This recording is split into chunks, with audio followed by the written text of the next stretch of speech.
a censar las crestas ilíacas. Fíjense cómo se mantiene consistentemente la palpación de la cresta de este lado más inferior que la otra.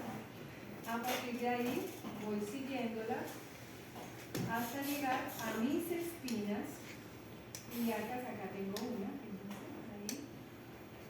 Voy a buscar la otra, la tengo acá. Entonces tengo lado derecho, espina ilíaca, póstero superior más inferior que la otra. Él tiene un patrón súper consistente, chicos, que eso no siempre es frecuente. Puede que uno cambie y la otra se iguale. ¿Bien? Entonces, ¿qué es lo importante? Usted escribe todos los hallazgos y al menos de 3 a 6 se justifica llegar a la conclusión de que ese ilíaco le falta movimiento en una dirección y en otra, que el sacro está en X o Y. Por eso es importante valorarlo todo, pero aquí él ha tenido un patrón súper consistente. Espina ilíaca, miren acá, más descendida que la otra. Entonces, descendida derecha, ascendida izquierda, con una cresta ilíaca derecha también descendida. Después de eso, me voy al sulcus sacro. Aquí el test del sulcus está descrito de pie. Por lo tanto, lo que yo voy a hacer acá no es un test del sulcus, es una palpación del sulcus sacro y un test funcional de movimiento, que no hace parte del sulcus sacro, pero es la forma de evaluar el movimiento del sacro. ¿Qué hago? Estoy en el sulcus sacro, medial e inferior de las espinas, y voy a entrar profundamente hasta buscar el enfield duro. Fíjense que si yo entro profundamente, esto está más profundo que esto. Esto que estoy haciendo yo ahora es poder interpretar lo que siento sin mirar. Importante que empecemos a hacer eso. ¿Bien? ¿Qué sienten mis dedos? Porque ustedes son terapeutas manuales. Por lo tanto, el sentido de palpación es muy relevante. Si yo siento acá esto está muy profundo y aquí está más superficial. Entonces, posición del sulcus sacro, derecho más profundo, izquierdo más superficial, que fue consistente con lo que vimos en posición bípeda. Ahora, voy a pedirle a mi paciente que tome y bote aire profundo para reclutar el movimiento del sacro. Toma aire profundo. Cuando toma aire profundo, el sacro hace contractación y debe hacerse la base superficial. Cuando bota aire, el sacro se mueve profundo. Este es el test de cognición del movimiento sacro-lumbar desde el sacro. Entonces, ¿en qué consiste? Me posiciono arriba de la base del sacro, o sea, sobre S2, y yo le digo a mi paciente que tome aire, y el paciente voy a censar si el paciente hace esto y esto. Porque yo puedo tener un sacro que no se mueva ni siquiera con el patrón respiratorio. Esto puede convertirse en un ejercicio de entrenamiento para mañana en posición sentado, conduciendo, y el paciente lo siente cuando lo hace. Vamos después a sensibilizar la dirección hacia donde yo quiero que ese sacro se mueva más. Después de eso, ¿qué vamos a hacer? Nos vamos a bajar directamente recto hacia inferior para buscar los ángulos laterales inferiores del sacro. Es el primer abordaje que hacemos con el ángulo lateral inferior. ¿Eso para qué? Para ver si están simétricas las alturas y también la profundidad, donde tenemos la columna.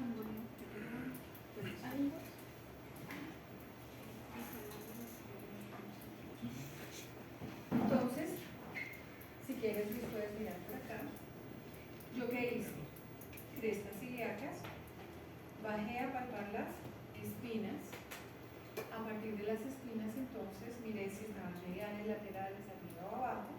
Me fui al sulcus sacro. S2. En el sulcus sacro simplemente hice el test para la palpación en estática. Estaba este profundo, este superficial. Luego me fui al test de control de movimiento cognitivo del sacro. Le pido que inspire, y cuando inspira, el sacro hace esto.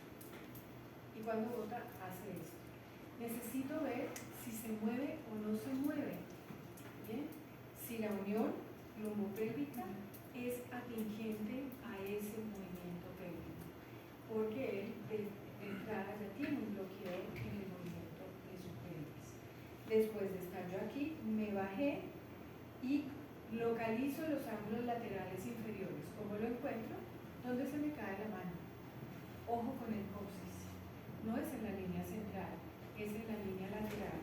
Totalmente debajo en línea recta, en futuro, línea recta, y cuando se me acaba la sensación ósea, estos son los ángulos laterales inferiores. Voy a hacer dos palpaciones como hicimos en la síntesis pública. Una palpación por inferior y una palpación por superior. La palpación por inferior deben ser simétricos, pero si yo tengo uno aquí y otro acá, tengo una simetría. Después me voy aquí, de pronto tengo uno más prominente y otro más profundo. Y también la presencia de dolor. Vamos a hacer.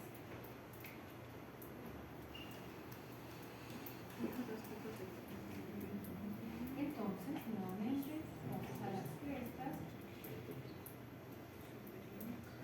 Localizo mi espina y voy medial al subcosacro. Ya sé que estoy ahí, lo verifico, porque todo esto se da en la espina del sacro. Me voy lateral, voy bajando, vertical. Ojo acá, también al paciente se le está explicando, ojalá no estén solos, un testigo, un acompañante para esta evaluación, con la esposa, con alguien. Y ahí entonces, fíjense, yo ya aquí caigo. ¿Ven? La palpación ósea, profunda. Entonces, ¿qué va a pasar? Caigo y entro y muevo transversalmente para tener la sensación de si está simétrico o no. ¿Hay dolor?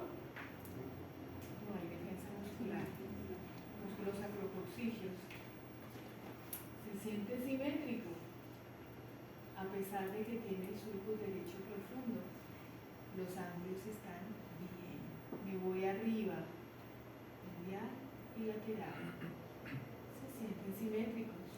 Cuando son asimétricos, fíjense, si él tuviera una torsión sacra, que yo sospechaba porque estábamos así, que esto partía profundo, este debería estar arriba. No lo está. No tiene dolor. Entonces ahí yo qué puedo pensar, que una palpación normal por encima y por debajo, pero tengo un montón de test positivos en un ilíaco A posterior, del lado derecho. El sacro, al estar en el ilíaco más posteriorizado, la base derecha quedó más anterior, pero no genera una torsión sacra. Esto deberíamos ya nosotros, porque con esto ya terminamos nuestro análisis, por lo tanto, no todo lo que parece, si se mueve bien, no tiene clínica, no es anormal. ¿Bien? Pero el hallazgo en el ilíaco para él sí lo es. Ni a la derecha ni a la izquierda. Entonces, crestas ilíacas, espina, surcus sacro, test de movimiento, palpación del sacro, después palpación de ángulos laterales inferiores por abajo y por encima. Nos vamos al piriforme. ¿Bien? Hicimos piriforme supino y ahora nos vamos a ver piriforme en prono. Vamos a censar y encontrar ese piriforme. Sabemos que el piriforme va del trocánter mayor, busco mi trocánter mayor, se hace superficial, acá se esconde, y yo ya sé dónde está la espina, ilíaca postero superior. Voy a hacer una línea imaginaria entre el trocánter mayor y la espina postero superior. Luego hago otra línea imaginaria entre la espina antero superior y la tuberosidad isquiática. Entonces, fíjense, tengo una línea del trocánter a la espina ilíaca postero superior, otra que va del antero superior a la tuberosidad isquiática. El cruce medial de esas líneas, vamos a tener el punto motor del piriforme, por donde el ciático tiene aproximadamente 9 milímetros para entrar y salir. Entonces, si mi paciente tenía un problema foraminal o facetario, o isquiotibial, o de piriforme, esto me está complementando y está aportando a ese test de evaluación. ¿Cómo voy a entrar? Yo estoy parada ya, para que lo vean, para no taparnos, ipsilateral. Entro profundamente a encontrar la sensación muscular del piriforme bien profundo en esa zona. ¿Duele? No me duele. Y ahí el paciente, cuando yo lo toco, puede generar la irradiación. Digo, muy probablemente, más el TEPE, que era de 0 a 30 o de 75 a 90 positivo, digo, el test de longitud estaba corto, en fibras superiores o inferiores, digo, esto es una estructura que debo trabajar. En el no está positivo a la palpación. ¿Qué más puedo hacer? Al tratamiento lo vamos a ver mañana. Piriforme de palpación, y después vamos a trabajar los estiramientos y cómo hacemos modalidades de progresiones para ese piriforme, cómo podemos trabajar el movimiento sacro en relación a ese piriforme también. ¿Bien? Entonces, tenemos esta evaluación y luego ya nos vamos a la columna lumbar. En la columna lumbar recién vamos a hacer el sprint test. Es decir, todo lo que ha pasado, nosotros ya tenemos un montón de información y nos está diciendo ahora cómo se mueve la vértebra en el rango de movimiento. ¿Qué lee el sprint test? ¿Qué lee el sprint test? ¿Para qué lo hago? Y si está mal, ¿qué concluyo?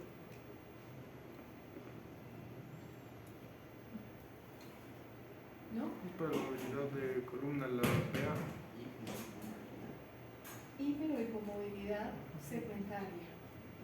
¿De qué naturaleza? ¿De qué estamos hablando?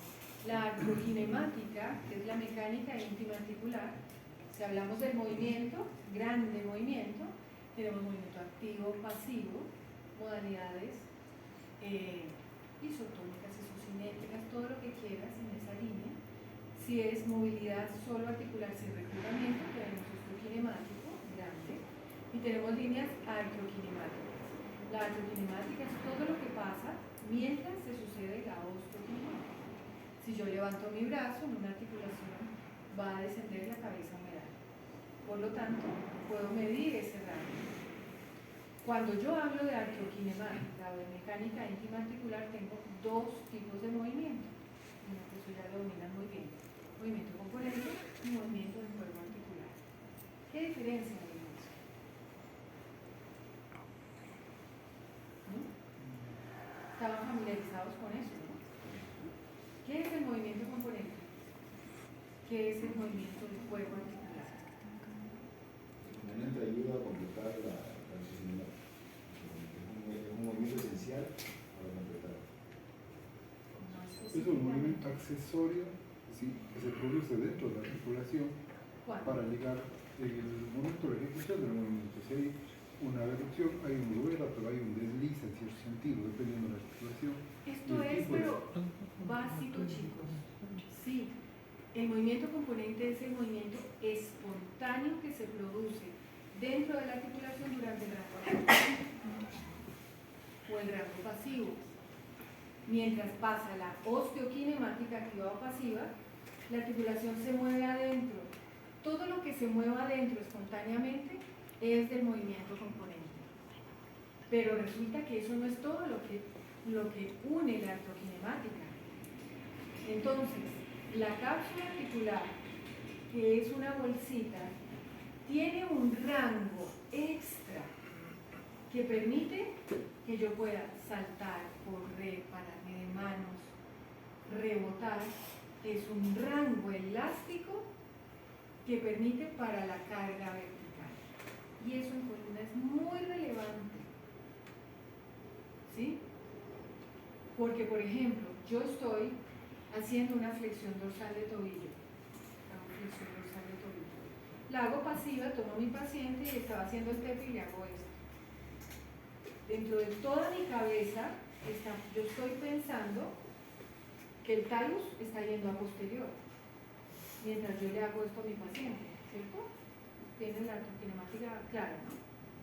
Cuando hago flexión dorsal pasiva, el paciente estaba en supino, levantó su pierna y yo tomé el tobillo y lo llevé a flexión dorsal, pasiva o activa, yo sé que el talus se fue a posterior y medial, yo sé que la sindesmosis se abrió, el talus rodó a posterior, chocó con la fíbula y la ascendió, y la tibia y la fíbula rotaron. Yo no tuve que hacer nada para que eso sucediera.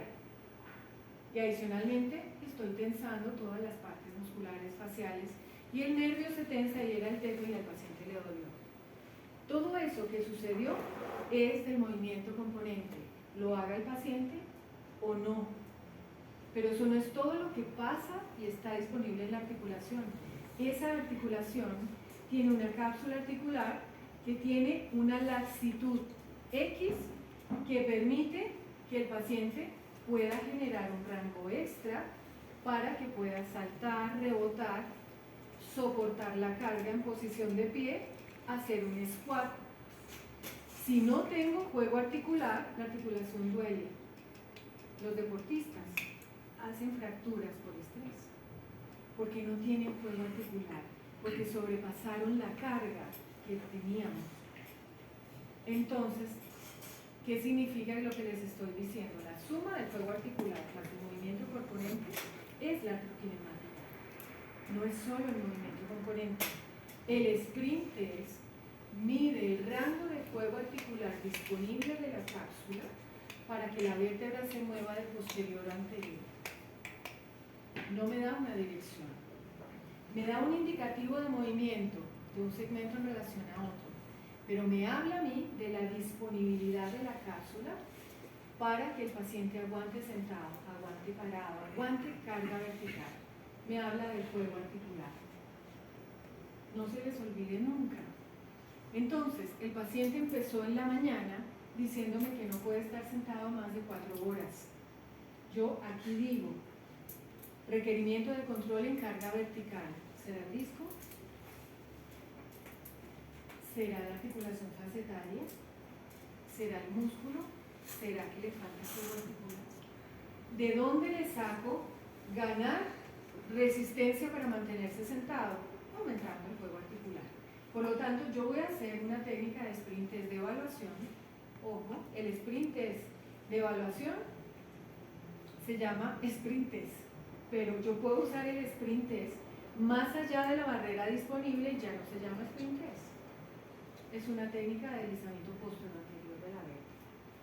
Entonces, yo cuando hago sprint test solo voy al rango disponible, porque si me paso estoy haciendo una técnica de tratamiento manipulativo y salgo del juego articular, el hongo, la cápsula. ¿Es claro eso? ¿Sí? Entonces, esto es importante. Una columna rígida le falta juego articular, flexibilidad de la cápsula articular, ese confort que le falta al paciente. El paciente, por ejemplo, juega voleibol y le duele en el saque, pero no tiene dolor en reposo. Examino los rangos si están normales, pero el paciente no puede afinar la mano sobre la mesa porque le duele. Tiene la osteokinemática, probablemente, no lo sé, puede tener movimiento componente y le falta juego articular. ¿Qué hago? Distracciones articulares desde las técnicas, muevo la cápsula más allá del rango para generar que eso mejore. Entonces, eso es básico para aplicar acá. Si yo voy a hacer un sprint test recién ahora, yo voy a mover en el rango disponible hasta que la cápsula sienta que llega al tope. Enfil firme que cede. Es lo normal. Toda la columna vertebral es un enfil firme que cede. Si yo siento cualquier otra cosa, es un enfil firme anormal. Si estoy haciendo un sprint test, estoy evaluando. Si estoy tomando y moviendo de la misma técnica, es una técnica posterior que va más allá del rango disponible. Entonces, voy a ir a hacer un sprint test, todos los segmentos al menos hasta T12, como lo vimos. Puedo ir de abajo hacia arriba o de arriba hacia abajo. Palpo las crestas ilíacas, me voy al E4, verifico que bajo L4 solo haya una espinosa y que esté en L4 porque puedo estar en L3. Si bajo, aquí no tengo.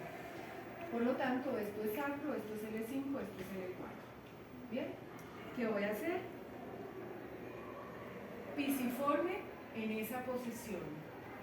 Fíjense qué pasa. Mi cuerpo toma una actitud para ir hacia posterior. Esto no. Es una posición, ¿cierto?, flexible.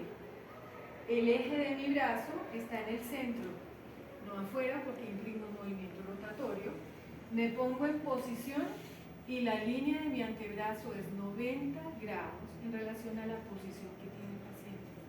Por lo tanto, yo no siempre voy a estar así 90. Si el paciente tiene esa Andrea aquí acostada, la parte del E4 y L5 está así, por lo tanto 90 es esto. Si yo estoy en el ángulo profundo de la curva, estoy en 90, pero resulta que si voy a L1, L2 o L3, yo estoy aquí en 90, cambié de mano. ¿Sí?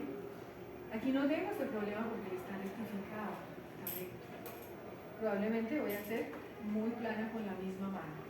Entonces, tomo el segmento pisiforme en esa posición, vamos a entrar a la zona, quito la sensación de tejido blando y entro al contacto con la espina, porque si no se convierte en un movimiento de paraespinal.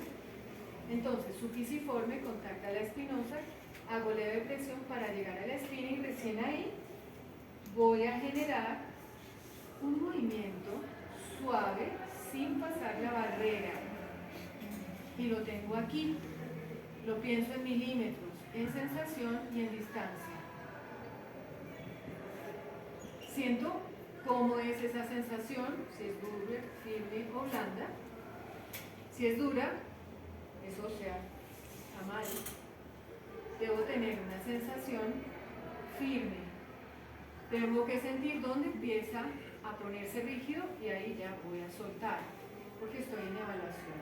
Inmediatamente subo un nivel, L4, modifico mi mano, me puedo afirmar o si soy estable en esa posición. Estoy encima de mi paciente en la línea central. Ahí voy al E4, comparo el E4 y digo, se mueve harto. Se mueve la mitad de lo que se mueve el otro. ¿Duele? No. ¿Por qué? Porque él está en apertura. Él está por allá arriba. Está en flexión. Me voy al segmento superior, L3. Bajo mi mano, L3.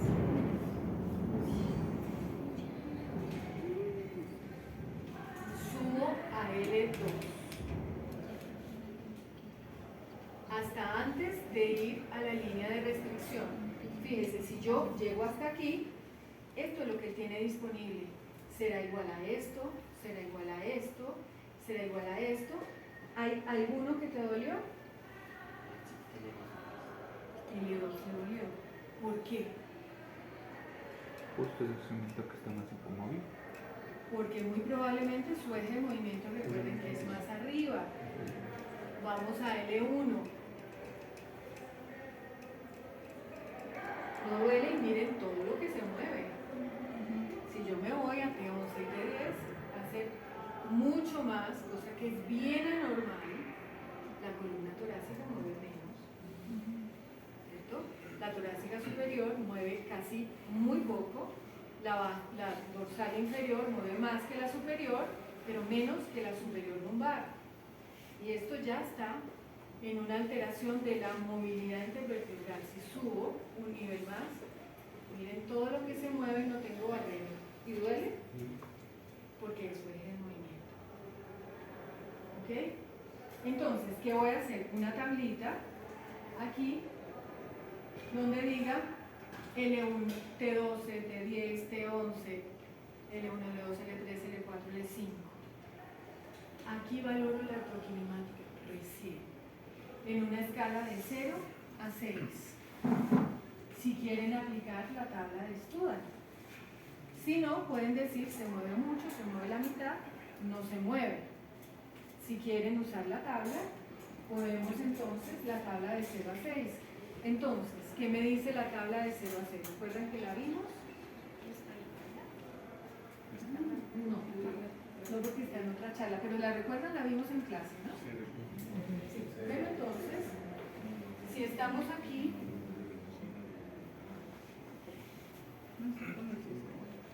tenemos una escala de 0 a 6, donde 3 es lo normal, todo lo inferior a 3 es hipomovilidad, por lo tanto, 2 es más restringido que 3, pero es menos del 50% del movimiento. 1 es más del 50% del movimiento. 4 ya nos vamos a la hiper y 6 a la inestabilidad. Entonces, ¿yo qué hago acá? La valoración astrokinemática está dada por el movimiento más el L5. Yo sentí que L5 se movió muy poco en relación a un L4. No dolía, pero todos tienen énfasis capsular normal,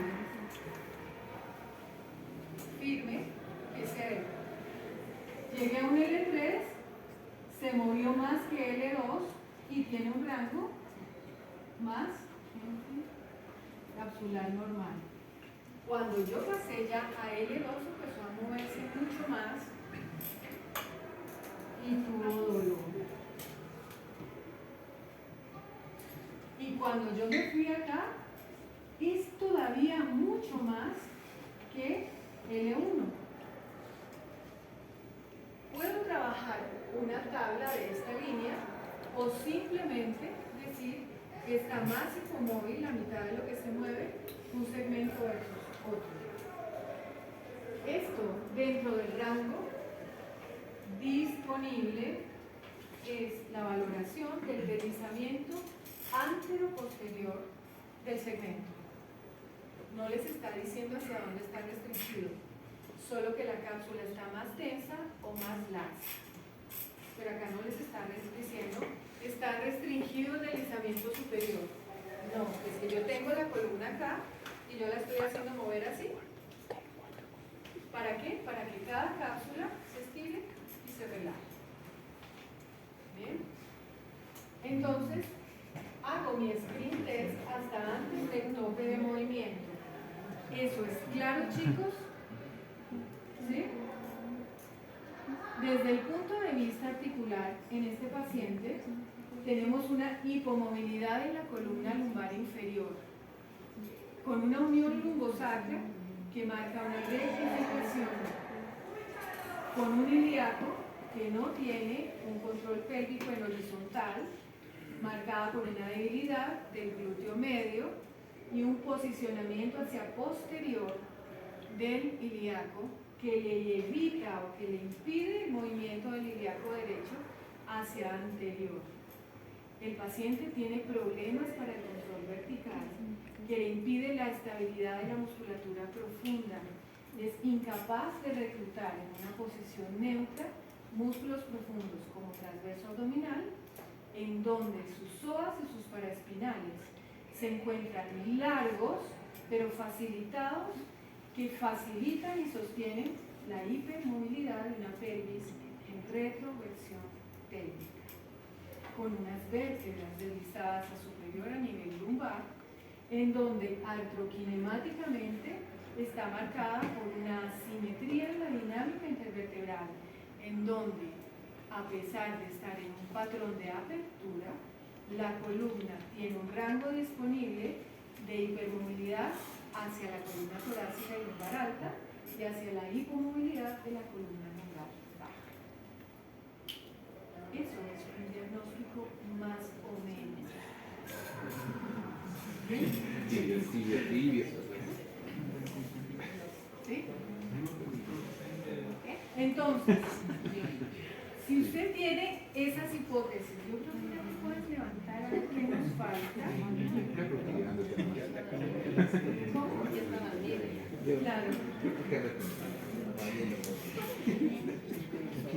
A ver,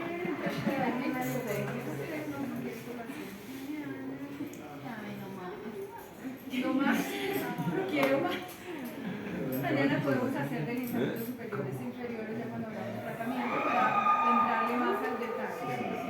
Pero entonces, chicos, hasta este minuto, ustedes cuando terminen esto se van a sentar un par de minutos con su colega, van a hacer un pauteo y me escriben todos los test anormales que sacaron desde la mañana hasta hoy y el requerimiento al que son atingentes. Y después del requerimiento sacan una cadena muscular, un driver, unos requerimientos hacia dónde apunta. Entonces usted a grandes rasgos, ¿qué está viendo aquí? Luis, yo tengo que ganarle estabilidad ¿en dónde?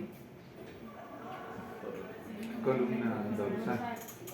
Lumbar alta y torácica baja. ¿A dónde tengo que ganarle movilidad? ¿Quién? ¿Hacia dónde tengo que mover la pelvis dinámicamente y estáticamente? Hacia la anteversión. ¿Qué movimiento de la cadera tengo que trabajar? Rotación interna. ¿Qué control de cisalle tengo que facilitar en este paciente? ¿Qué planos tiene alterados? Sagital y transversal. ¿Bien? ¿Qué tengo que hacer para que aguante la carga? ¿De dónde le voy a sacar que esa columna tenga la capacidad de descomprimirse en vertical?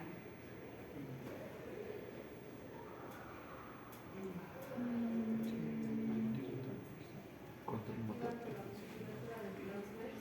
Control motor del transverso abdominal para buscar un vector de hidratación en vertical. ¿De dónde más? Del glúteo. ¿De? Glúteo. Glúteo mayor a toda costa, pero mucho. ¿Qué estará pasando con la cadera de Luis?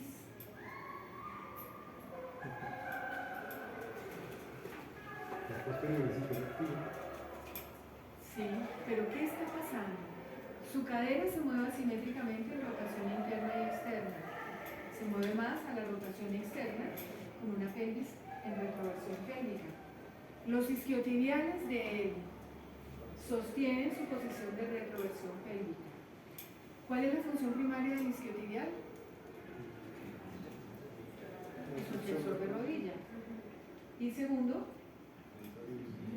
un accesorio del glúteo. Vimos que la posición de compensación de él está a expensas de un acortamiento del isquiotibial a nivel proximal, porque yo moví la pelvis en retro y en ante y la longitud se afectó.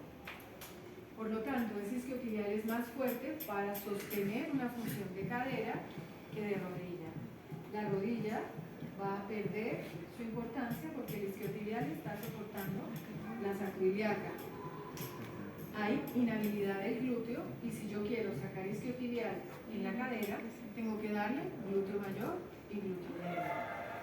¿Qué pasa con el psoas? Está alargado, ¿cierto? Tenso y doloroso aquí.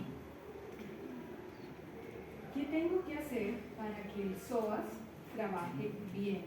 ¿Hacia dónde lo muevo? ¿Qué hago con el psoas? Lo pongo a fortalecer el psoas para que haga más flexión de cadera porque está moviéndose en el plano de la retro. ¿Bien? ¿Qué pasa con el plano sagital de las rodillas del paciente? ¿Cómo se para, Luis? Rotación externa. Con rotación externa. ¿Qué pasa con la distancia en las inserciones del glúteo mayor y toda la musculatura pelvitrocanterina? El trocánter mayor está en neutro, pero él está así. Están relajados. Le va a costar, eso se llama la teoría del imbalance activo. Si yo necesito activar un trapecio medio desde una cifosis, las cámaras están por allá lejos. ¿Cierto? Entonces ese trapecio medio le va a costar mucho llegar atrás. ¿Qué tengo que hacer? Buscar una posición más óptima para generar un mejor resultado. Entonces tenemos una desventaja biomecánica para eso. Tenemos que trabajar las zonas neutras. ¿Hacia dónde debo manipular y qué técnicas articulares debería yo trabajar en eso? O la pregunta, ¿necesito técnicas articulares?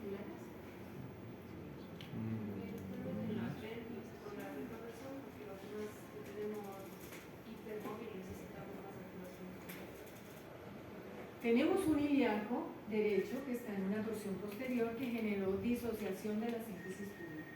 Por lo tanto, ahí probablemente se justificaría hacer algo articular. Pero después que tengo que conectar glúteo mayor, glúteo medio y psoas y tener buena longitud del piramidal para que esa síntesis pública no le duela. Las vértebras lumbares las debo mover.